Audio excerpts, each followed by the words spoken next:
Sebelum Anda menonton video ini, pastikan kalian sudah menekan tombol berlangganan agar kalian tidak ketinggalan video-video menarik lainnya. Diliput dari tribunpekanbaru.com menjelaskan bahwa Rusia memang kini sedang menjadi sorotan akibat keputusannya. Sebelumnya diketahui Rusia akan melakukan invasi ke Ukraina.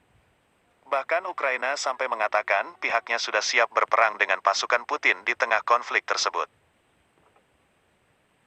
Tak hanya dipusingkan dengan masalah Ukraina, Rusia kini juga sampai dipusingkan dengan NATO.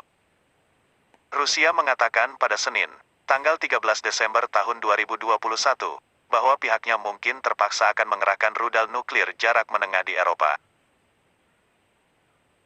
Rencana tindakan ini sebagai tanggapan atas apa yang dilihat Rusia sebagai rencana Pakta Pertahanan Atlantik Utara, NATO, untuk melakukan hal yang sama. Peringatan dari Wakil Menteri Luar Negeri Rusia, Sergei Ryabkov tersebut meningkatkan risiko penumpukan senjata baru di benua itu.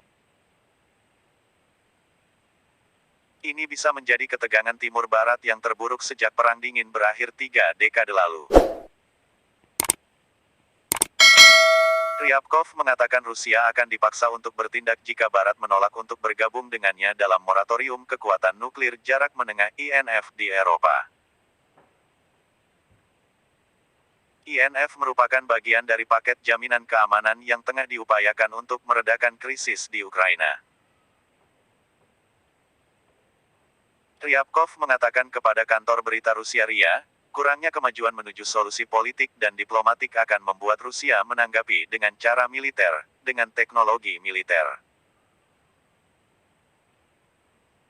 Artinya, ini akan menjadi konfrontasi, ini akan menjadi putaran berikutnya, katanya seperti dikutip Reuters, Selasa, tanggal 14 Desember tahun 2021.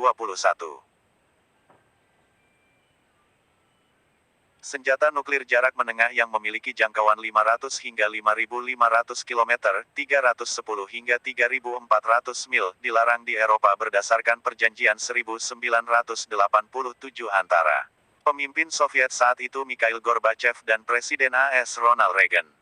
Kebijakan tersebut telah dipuji sebagai pelonggaran besar atas ketegangan Perang Dingin. Pada tahun 1991, kedua belah pihak telah menghancurkan hampir 2.700 senjata nuklir mereka.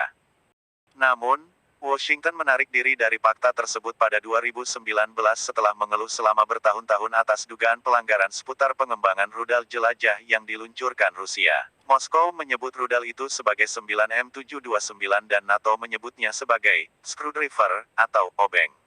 Sementara itu, pakar kebijakan luar negeri Rusia dan kontrol senjata di Universitas Innsbruck di Austria, Gerhard Mamot, memandang jika NATO benar bahwa Rusia telah menerapkan sistem ini di bagian Eropa negara itu, di sebelah barat pegunungan Ural, maka ancaman Ryabkov adalah ancaman kosong. Tetapi jika penolakan Rusia itu benar, maka peringatan Moskow adalah sinyal terakhir kepada NATO bahwa mereka harus mengadakan pembicaraan dengan Rusia tentang perjanjian pembekuan. Jika NATO tetap pada posisi untuk tidak bernegosiasi tentang kesepakatan, maka kita pasti akan melihat Rusia mengerahkan rudal obeng di perbatasan paling baratnya, Gerhard Mamot. Terima kasih sudah menonton video ini. Jangan lupa like, subscribe, dan klik lonceng untuk mendapatkan notifikasi dari video-video terbaru kami.